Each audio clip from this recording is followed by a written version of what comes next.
আরে কি করছ বেটা, আমি তো সুস্থই। আমি আবার অসুস্থ হলাম কবে, অ্যাক্সিডেন্ট হলাম কবে? আমি তো আবার টাকা নিলাম কবে? তুই আন্দাজে কারে টাকা পাঠাচ্ছস? আমি তো তোর ফোন দেন, আমি যদি টাকা চাইতাম তাহলে তো তোর আমি ডাইরেক্ট কলই দিতাম। কিরে বন্ধু, তুই এই জায়গায়? তুই না বলি কালকে এক্সচেঞ্জ করলি, মেসেজ দিলি টাকার লেগে? তোর যে আমি টাকা পাঠাইলাম, তুই দিয়ে এখন সুস্থ মানুষ এনে খারাপ দিচ্ছিস আমার সামনে। আরে কি করছ বেটা, আমি তো সুস্থই। আমি আবার অসুস্থ হলাম কবে, অ্যাক্সিডেন্ট হলাম কবে? আমি তো আবার টাকা নিলাম কবে? তুই আন্দাজে কারে টাকা পাঠাচ্ছস? আমি তো তোর ফোন দেন, আমি যদি টাকা চাইতাম তাহলে তো তোর আমি ডাইরেক্ট কলই দিতাম। তোর আমি মেসেজ দিতাম, কোন নাম্বার থেকে মেসেজ দিছে? আমার তো নাম্বার একটাই। লাস্টে 25 নাম্বারে যে SMS দিলি। আর আমার নাম্বার না তো এটা, আমার নাম্বার লাস্ট হলো 48। তুই আন্দাজে কার নাম্বারে দিছস? কি কইছি বুঝ না, এটা মনে হয় প্রতারকের নাম্বার। বেটা তাহলে প্রতারণার পাল্লায় পড়ে গেলাম অবশেষে। এতক্ষণ যারা ভিডিওটা দেখছেন আশা করি একটা বিষয় ক্লিয়ার হয়ে গেছেন। বর্তমানে যে অবস্থা, ঠিক আছে, বর্তমানে একবারে কোনো জায়গায় সেফ না, ঠিক না? কোনো জায়গায় সেফ না। আপনি এই যে ফেসবুকে ভিডিও ছাড়তেছেন বা ছবি ছাড়তেছেন, ওই জায়গা থেকে কি করতেছে প্রতারক?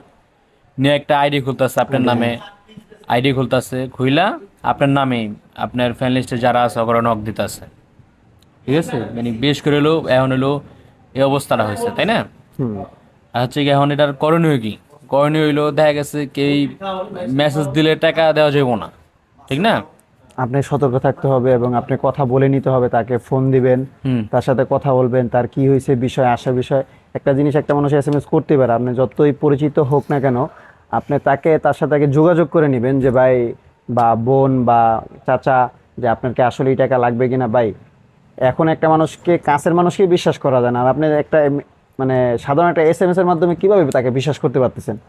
মূলত ভিডিওটা একটা মানে শিক্ষণীয়, যেরকম এই যে আমাদের আপনাদের যার ভিডিওটা দেখেন, যার পেজ থেকে নয়ামাতবার, ওর সাথে এই ঘটনাটা ঘটছে, সেই জন্য ভাবলাম আচ্ছা এটার আমি সাথে। কইতাছি, আজকে হয়েছে কি সকালে আমারে, আমি কইতাছি সেটা হয়েছে আজকে সকালে হঠাৎ করে আমারে আমার বড় ভাই ফোন দিয়ে কইতাছে তুই টাকা লাগবো, তুই আমার তুই মেসেজ দিয়ে কইতাছস এই নাম্বার কার? আমি কই এই নাম্বার তো আমার না।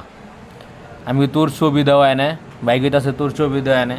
তা আমি গেলাম এনে ছবি দেওয়া নাম দেওয়া, এটা তো আর আমার না, আমার নাম্বার তো একটাই, ঠিক আছে? এই নাম্বার থেকে মেসেজ দিয়ে দিয়ে টাকা চাইতেছে।